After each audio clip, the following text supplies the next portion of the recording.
إن الحمد لله نحمده ونستعينه ونستغفره ونعوذ بالله من شرور أنفسنا وسيئات أعمالنا من يهده الله فلا مضل له ومن يضلل فلا هادي له وأشهد أن لا إله إلا الله وحده لا شريك له وأشهد أن محمدا عبده ورسوله أما بعد فإن خير الحديث كتاب الله وخير الهدي هدي محمد صلى الله عليه وسلم وشر الأمور محدثاتها وكل محدثة بدعة وكل بدعة ضلالة وكل ضلالة في النار.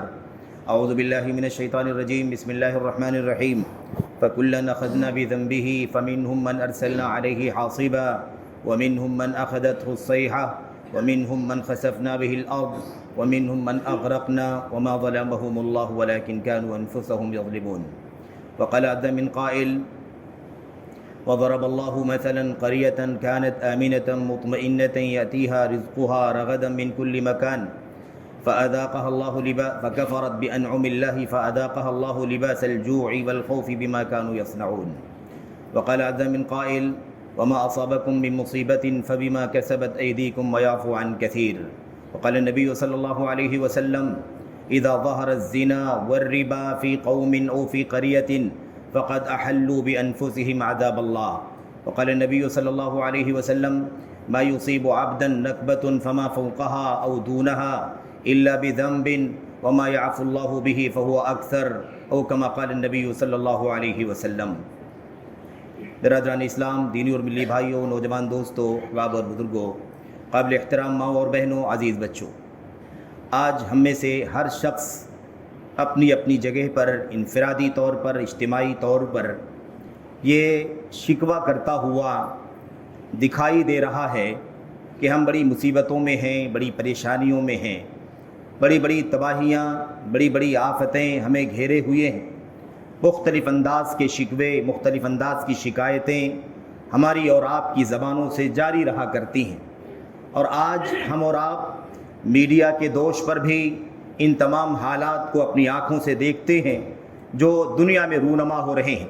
زیادہ دور نہ جاتے ہوئے خود اگر ہم اپنے وطن عزیز ملک ہندوستان پر ہی نظر ڈالیں اور اپنے حالات کا جائزہ لیں تو بہت ساری مصیبتیں، بہت ساری مشکلات، پریشانیاں ہمیں گھیرے ہوئے ہیں اور مستقل یہ گھیرا تنگ ہوتا چلا جا رہا ہے. اور یہ موقع نہیں ہے کہ ان مشکلات کا، ان آفتوں کا، تباہیوں کا کوئی خاکہ یا کوئی سرسری تذکرہ آپ کے سامنے کیا جائے. لیکن ایک بات ہمیں اور آپ کو اس موقع پر غور کرنی ہے، وہ یہ ہے کہ یہ مصیبتیں کم ہوں یا زیادہ ہوں، چھوٹی ہوں یا بڑی ہوں، دینی ہو، ایمانی ہو، یا ایسے ہی ہماری اور آپ کی زندگی کا جو سب سے بڑا مسئلہ ہے وہ میرے بھائیوں ہماری روزی کا ہے، ہمارے کھانے پینے کا ہے، ہماری معیشت کا ہے، ہمارے امن و سکون کا ہے، ہمارے سیاسی نظام کا، اقتدار کا ہے کہ وہ امن کے ساتھ، عافیت کے ساتھ چلتا رہے اور ہم امن و سکون کے ساتھ زندگی گزارتے رہیں. یہ سب سے بڑا مسئلہ ہے. میرے بھائیوں، میرے بزرگوں، سوال یہ پیدا ہوتا ہے کہ ان مشکلات کا، ان پریشانیوں کا حل کیا ہے؟ اس کے پیچھے اسباب کیا ہیں، وجوہات کیا ہیں؟ جب اس طرح کے حالات پیش آتے ہیں اور یہ مسائل زیادہ بڑھ جاتے ہیں تو ہوتا یہ ہے عام طور پر کہ ہم اور آپ تبصرے کرنا شروع کر دیتے ہیں. بہت سارے سیاسی انداز کے تبصرے بھی کرتے ہیں، سماجی انداز کے تبصرے کرتے ہیں، اور اس کے ٹیکنیکل انداز کی ٹپڑیاں بھی ہم کرتے ہیں اور نقل کرتے ہیں. مختلف انداز کے تبصرہ نگاروں کی باتوں کو پڑھتے ہیں، ان کے ٹپڑیوں کو، تبصروں کو سنتے ہیں اور اس کے بعد اپنی بھی رائے کا، اپنی بھی تجزیے کا اظہار کرتے ہیں. اور میرے بھائیوں، اس کا سبب جو ہے، ان مصیبتوں کا جو سبب ہے، ان تباہیوں کا جو بنیادی وجہ ہے، اس پر غور کرنے کے بجائے، ایک مومن کی سوچ کے بجائے، مومنانہ انداز میں سوچنے کے بجائے، اللہ تبارک و تعالیٰ کے بندے ہیں، اللہ تبارک و تعالیٰ کے سامنے ہمیں حساب و کتاب کے لیے کھڑا ہونا ہے، اللہ تعالیٰ کے لیے ہمیں پیش ہونا ہے.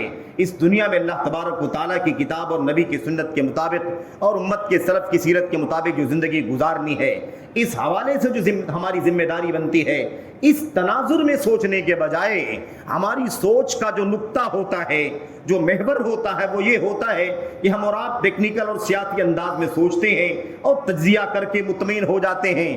ملک کے حالات اور سیاسی بازی گری جو کچھ بھی چل رہی ہے اور مختلف انداز کی جو ٹکراؤ پائے جاتے ہیں اور ملک کے اندر جو حکومت اور اقتدار کا مسئلہ ہے، اس حوالے سے جو کچھ بھی حالات چل رہے ہیں ہم اسی دائرے میں گھوم گھوم کر کے رہ جاتے ہیں۔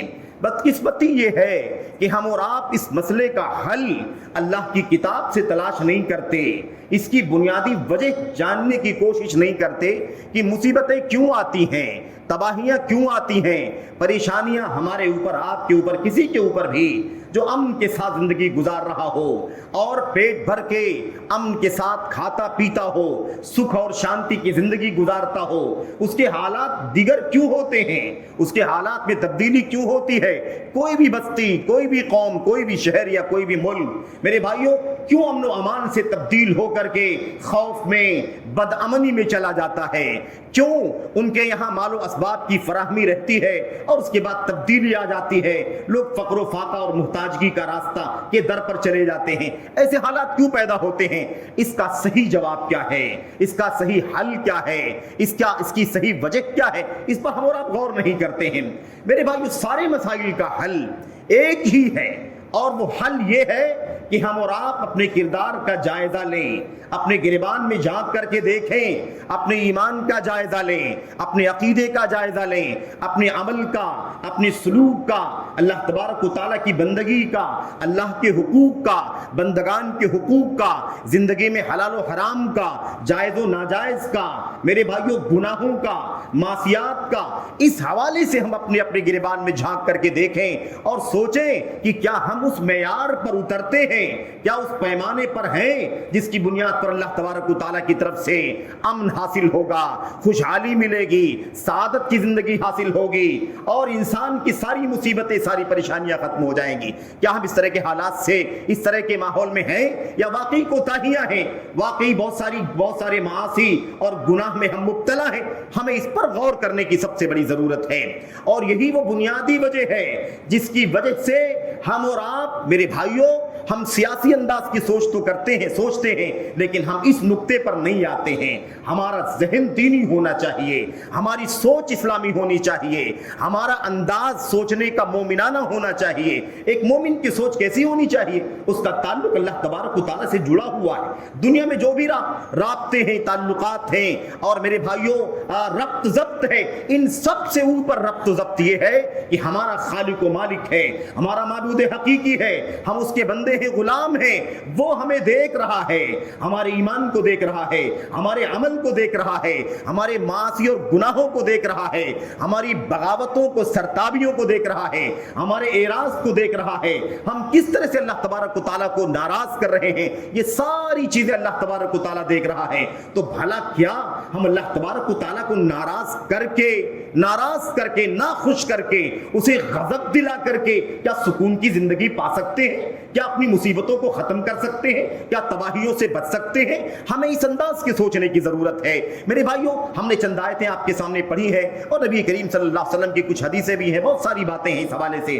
میں ایک دو آیتوں کی روشنی میں اور نبی کریم صلی اللہ علیہ وسلم کی حدیث کی روشنی میں سب سے پہلے اپنے آپ کو نصیحت کرنا چاہتا ہوں اور پھر اپنے تمام بھائیوں کو، تمام بہنوں کو، عوام کو، خواص کو، سبوں کو، قریب اور دور سب لوگوں کو یہ پیغام اللہ تبارک و تعالیٰ کے کلام کا، نبی کریم صلی اللہ علیہ وسلم کی سنت کا پہنچانا چاہتا ہوں کہ میرے بھائیوں ہماری ساری مصیبتوں کا حل، ساری تباہیوں کا ازالہ اور ساری مشکلات کا، آفات کا، بلاؤں کا، بلیوں کا، سب کو اگر ہم ختم کرنا چاہتے ہیں تو ایک ہی اس کا حل ہے۔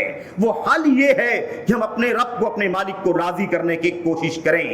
ہر نقطے پر صحابہ کا، سلف کا وقت نہیں ہے میرے بھائیوں کہ صحابہ کرام اور سلف کی زندگی کا اگر ہم جائزہ لیں تو آپ کو، ہم کو اندازہ ہوگا کہ ان کی زندگی میں اس پہلو پر کتنی زیادہ باریک سوچ ہوا کرتی تھی۔ اگر ایک شخص کی بیوی اگر اس کی بات نہیں مانتی تو فوراً وہ غور کرتا کہ مجھ سے کون سا گناہ ہو رہا ہے جس کی وجہ سے میری بیوی میری اطاعت نہیں کر رہی ہے. اگر اس کا غلام اس کی بات کو نہیں مانتا, انکار کر دیتا, ٹھکرا دیتا, اعراض کرتا, تو وہ اپنی زندگی کا جائزہ لیتا کہ آج کل میں 24 گھنٹے میں نے کون سا گناہ کیا ہے, کون سی معصیت کی ہے جس کی وجہ سے یہ عذاب مجھے مل رہا ہے.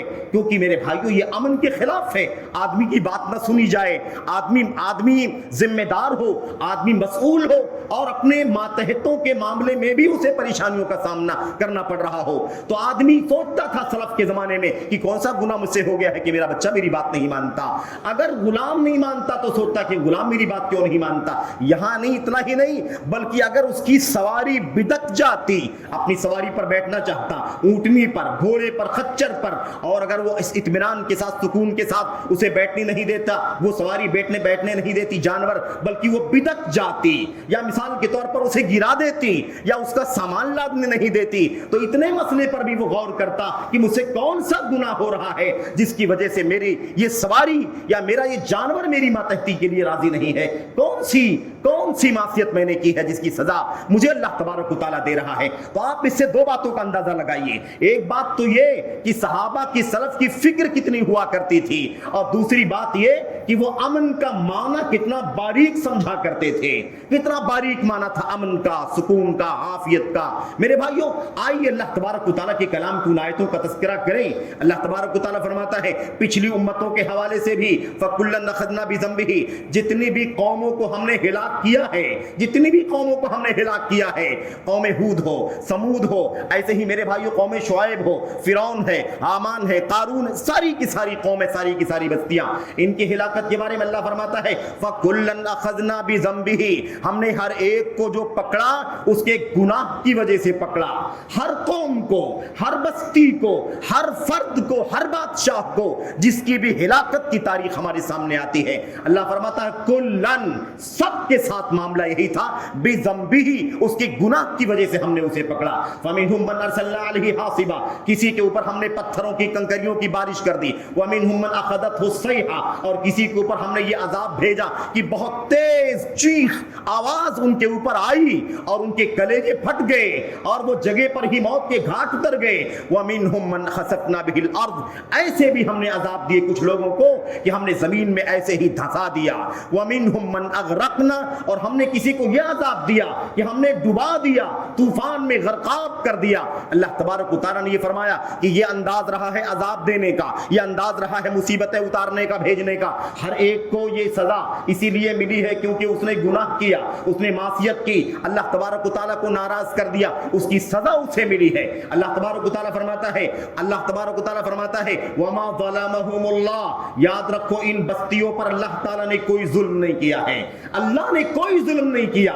جو سزا, جو عذاب, جو عقاب اللہ تبارک و تعالیٰ نے بھیجا وہ اللہ تعالیٰ کی طرف سے ظلم نہیں تھا ان کے اوپر, وہ انصاف تھا, عادل تھا. کیوں؟ اللہ تبارک و تعالیٰ آخر میں فرماتا ہے وَلَكِنْ كَانُوا أَنفُسَهُمْ يَظْلِمُونَ, مسئلہ یہ تھا کہ وہ خود اپنی ذات پر ظلم کرنے والے تھے, معصیت کرتے تھے. کفر ہے, شرک ہے, بدعہدی ہے, خیانت ہے, ظلم ہے, زیادتی ہے, زناکاری ہے, فحاشی ہے, اور میرے بھائیوں اس کے علاوہ سود ہے, رشوت ہے, مختلف انداز کی بیماریاں, مختلف انداز کے گناہ کر کے اپنی ذات پر ظلم کرنے والے تھے. اس کی سزا اللہ تعالیٰ نے انہیں دی ہے. تو اللہ تبارک و تعالیٰ ظلم نہیں کر رہا ہے بلکہ اللہ تبارک و تعالیٰ عین انصاف کر رہا ہے, اور اس کا فائدہ انہی کو ملتا ہے, انہی کو ملتا ہے. تو اللہ تبارک و تعالیٰ نے اس آیت کریمہ میں پچھلی امتوں کے بارے میں بیان فرما دیا. ہماری امت, یہ امت مسلمہ اور اس کا مرکز اسلام مکہ مکرمہ, اس کا تذکرہ کرتے ہوئے اللہ تبارک و تعالیٰ فرماتا ہے میرے بھائیوں, اور یہ مثالیں کافی ہیں اشارے کے طور پر. اللہ تبارک و تعالیٰ نے فرمایا فضرب الله مثلا قرية كانت آمنة مطمئنة يأتيها رزقها رغدا من كل مكان كفرت بأنعم الله فأذاقها الله لباس الجوع والخوف بما كانوا يصنعون. اللہ تبارک و تعالیٰ فرماتا ہے ایک مثال ہے ایک بستی کی, ایک گاؤں کی مثال ہے. یہ کون سی بستی ہے؟ مکہ مکرمہ ہے, ام القریٰ, مکہ مکرمہ. اس کی مثال اللہ تبارک و تعالیٰ دے رہا ہے. اللہ فرماتا ہے یاتیہا رزقہا رغدا من کل مکان, وہاں پر کوئی میرے بھائیوں کوئی اسباب نہیں, وسائل نہیں, پتھروں کی سنگلاخ, وادی, کالے کالے پتھروں کی. اللہ تبارک و تعالیٰ فرماتا ہے یاتیھا رزقھا رغدا من کل مکان، ہر طرف سے، مشرق مغرب شمال جنوب، ہر طرف سے وہاں روزی، نعمتیں اور میرے بھائیوں میوے، فواکہ، اللہ تبارک و تعالیٰ کی بیش بہا نعمتیں چاروں طرف سے مکہ کی طرف سمٹ کر کے آ رہی تھی۔ یہ اللہ تبارک و تعالیٰ کی نعمت تھی ان کے اوپر، امن کے ساتھ سکون کے ساتھ زندگی گزار رہے تھے۔ نتیجہ کیا ہوا؟ اللہ تعالیٰ نے فرمایا فَكَفَرَتْ بِأَنْعُمِ اللَّهِ، لیکن اس بستی کے لوگوں نے اللہ کی نعمتوں کی ناشکری کیا۔ اللہ کی نعمتوں کی ناشکری کیسے ہوتی ہے؟ کفر سے، شرک سے، نفاق سے، بغاوت سے، فرائض کو چھوڑ کر کے، معاصی کا ارتکاب کر کے، کبیرہ گناہوں کا ارتکاب، صغیرہ گناہوں کا ارتکاب، اللہ کے حقوق کو پامال کرنا، بندگان کے حقوق کو پامال کرنا، جو بھی اللہ تعالیٰ کی دین میں ذمہ داریاں ہیں اس سے سرتابی کرنا، یہ اللہ تبارک و تعالیٰ کی نعمتوں کی ناشکری کا سب سے پہلا کام ہے، بنیادی کام ہے۔ فَكَفَرَتْ بِأَنْعُمِ اللَّهِ، اللہ تبارک و تعالیٰ کی نعمتوں کی ناشکری کیا ان لوگوں نے، اور مفسرین نے لکھا ہے کہ سب سے بڑی نعمت اللہ تبارک و تعالیٰ کی طرف سے کیا تھی؟ نبی کو بھیج کر کے انہیں توحید کا پیغام پہنچانا، انہیں شرک سے آزاد کرنا، اور انہوں نے اللہ کے نبی کے ساتھ بدعہدی کیا، یہ سب سے بڑی ناشکری تھی۔ میرے بھائیوں اللہ تعالیٰ نے آگے کیا فرمایا؟ فَأَذَاقَهَا اللَّهُ لِبَاسَ الْجُوعِ وَالْخَوْفِ بِمَا كَانُوا يَصْنَعُونَ، اللہ تعالیٰ نے اس نعمت کو چھین لیا ان سے، ان کو خوف کا اور بھوک کا مزہ چکھایا، امن و شانتی ختم ہو گئی، اور جو زندگی کے اسباب تھے، کاروبار تھے، یا مثال کے طور پر ملازمتوں کے ذریعے سے نعمتیں ملتی تھی، روزیاں ملتی تھیں، اللہ تبارک و تعالیٰ نے وہ چھین لیا۔ تو بھوک کا عذاب دے کر کے، اور ایسے ہی امن و شانتی چھین کر کے، خوف کا عذاب دیا، مزہ چکھایا اللہ تبارک و تعالیٰ نے، بما کانوا یصنعون، ان کے کرتوت کی وجہ سے، ان کے گناہوں کی وجہ سے، ان کے معاصی کی وجہ سے اللہ تبارک و تعالیٰ نے یہ عذاب ان کے اوپر مسلط کر دیا۔ یہ اللہ کے کلام کی آیات ہیں، اور وہ ساری آیتیں ہم پڑھتے سنتے رہتے ہیں کہ جو بھی مصیبت تمہارے اوپر آتی ہے وہ تمہارے کرتوت کی وجہ سے آتی ہے، اور بہت سارے گناہوں کو اللہ تبارک و تعالیٰ معاف فرما دیتا ہے، ورنہ سارے گناہوں پر ہماری گرفت کرے، سارے معاصی پر اللہ ہمیں پکڑے، عذاب دے، تو روئے زمین پر کوئی اللہ کے عذاب سے باقی نہیں بچے گا۔ ما ترک علی ظہرہا من دابہ، ایک بھی چلنے والا اللہ تبارک و تعالیٰ کے عذاب سے باقی نہیں بچے گا۔ لیکن اللہ تبارک و تعالیٰ کی اس کے باوجود بھی کہ ہم بغاوت کر رہے ہیں، اعراض کر رہے ہیں، اللہ تبارک و تعالیٰ کی رحمت ہوتی ہے، بہت سارے گناہوں کو معاف فرما دیتا ہے اور مزہ چکھاتا ہے، سزائیں دیتا ہے۔ اللہ تعالیٰ کی طرف سے آفتیں، مصیبتیں جو تھوڑی بہت آتی ہے، اس کا مقصد یہ ہے کہ ہم پلٹے اللہ تبارک و تعالیٰ کی طرف، رجوع کریں، ایمان، عقیدہ، عمل صالح، سلوک، حقوق، ان تمام چیزوں میں اپنی ذمہ داریوں کو ادا کریں۔ اس مقصد کے لیے اللہ تبارک و تعالیٰ ہمارے ساتھ یہ چھوٹی چھوٹی مصیبتوں کا معاملہ کرتا ہے۔ تو جو مصیبتیں، جو پریشانیاں ہمارے ساتھ ہیں میرے بھائیو، اس کا علاج یہ ہے، یہ اپنے آپ کو اللہ تعالیٰ کا سچا بندہ بن کر کے دکھائیں۔ اللہ کے نبی محمد رسول اللہ صلی اللہ علیہ وسلم نے فرمایا تھا اذا ظہر الزنا والربا فی قوم او فی قریہ فقد احلوا بانفسہم عذاب اللہ۔ سن لو، جب کسی قوم میں، کسی بستی میں، کسی گاؤں میں، کسی علاقے میں زنا کاری ظاہر ہو جاتی ہے، سود خوری ظاہر ہو جاتی ہے، فقد احلوا، تو جان لو کہ اس قوم کے لوگوں نے، اس بستی کے لوگوں نے اپنے اوپر اللہ کے عذاب کو بلا لیا، اپنے اوپر اللہ تعالیٰ کے عذاب کو اتار لیا، احل اتار لیا، یعنی گویا کہ اب اعلان کرتی ہے وہ بستی کہ اللہ ہم بغاوت کریں گے، زنا کاری کریں گے، بدکاری کریں گے، سود کھائیں گے، نہیں ڈرتے ہیں تیرے عذاب سے، تجھے جو بھیجنا ہے بھیج دے۔ اگر کوئی قوم، کوئی بستی اگر زناکاری، بدکاری، سود خوری کے راستے پر چلتی ہے تو سمجھ لو کہ وہ مانگ رہی ہے، بلا رہی ہے، اللہ تبارک و تعالیٰ کے عذاب کو دعوت دے رہی ہے۔ یہ اللہ کے نبی علیہ السلام نے فرمایا۔ ایسے ہی اللہ کے نبی محمد رسول اللہ صلی اللہ علیہ وسلم نے فرمایا تھا، آپ نے فرمایا تھا ما یصیب یا لا یصیب عبدا نکبۃ فما فوقها او دونها الا بذنب۔ اللہ اکبر، اللہ کے نبی صلی اللہ علیہ وسلم نے اتنا عموم بیان فرمایا، اتنا عموم، کوئی چیز الگ نہیں ہے اس سے۔